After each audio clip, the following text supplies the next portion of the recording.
हमारी पूजनीय श्रीमद् भगवद गीता में आज के 5123 साल पहले ही ये बात बता दी गई थी कि जो 9 ग्रह होते हैं ये डूअर होते हैं, ये कर्ता होते हैं। कर्ता की परिभाषा यानी डूअर की डेफिनेशन को ये कंप्लीट करते हैं।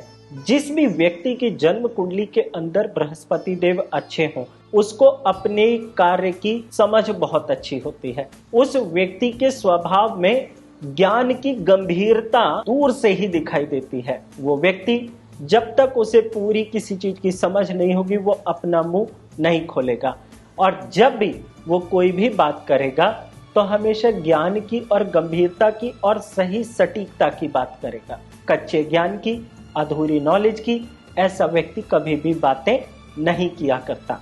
और ये उसकी जन्म कुंडली के अंदर बृहस्पति देव की मजबूती के लक्षण हुआ करते हैं।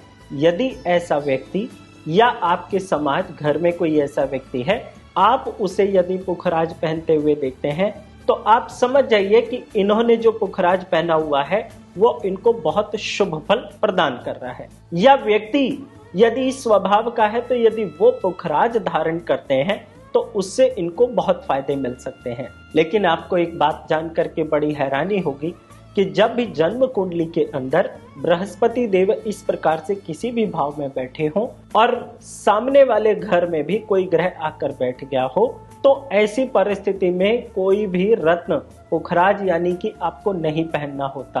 अन्यथा पहनने के बाद नॉलेज कच्ची होने लग जाती है, व्यक्ति अपने आप को अहंकारी समझने लग जाता है, अपने ज्ञान को वो सर्वश्रेष्ठ मानने लग जाता है, किसी की बात को सुनना ही नहीं चाहता। उसे लगता है कि उसके पास जितनी नॉलेज है उतनी किसी के पास नहीं है।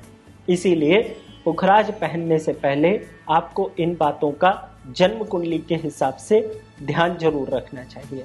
ध्यान रखिए, जन्म कुंडली के अंदर जो बृहस्पति देव होते हैं वो आपको ज्ञान की तरफ बढ़ाने का काम करते हैं।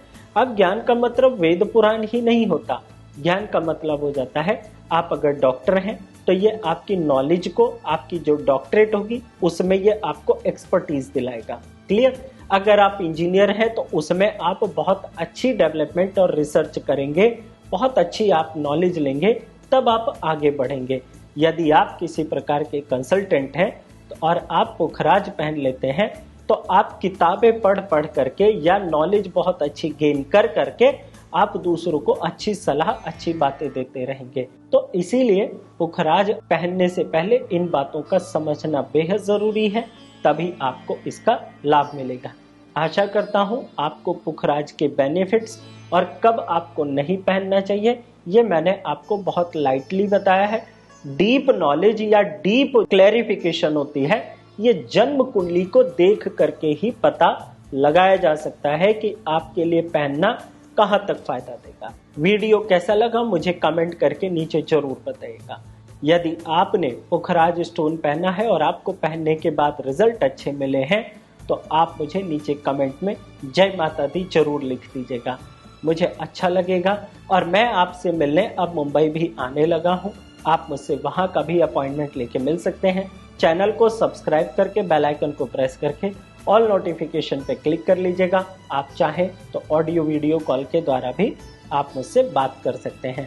चलते चलते एक सीक्रेट बात आपको और भी बता देता हूं कि यदि आप पुखराज अफोर्ड नहीं कर पा रहे हैं या आपके पास अभी समय नहीं है या आप किसी कारणवश अभी आप पुखराज नहीं ले सकते, तो आप अपने इंडेक्स फिंगर के अंदर सोने का एक छल्ला भी पहन लेंगे या आप अपनी रिस्ट पर पीले रंग का धागा भी बांध लेंगे तो भी आपको पुखराज के जितना ही अच्छा रिजल्ट मिलेगा और आपको उतना ही शुभ फल मिलेगा जितना आपको पुखराज पहनने के बाद मिला। आशा करता हूं आप वीडियो का आनंद भी लेंगे और अपने जीवन को सुंदर भी बनाएंगे।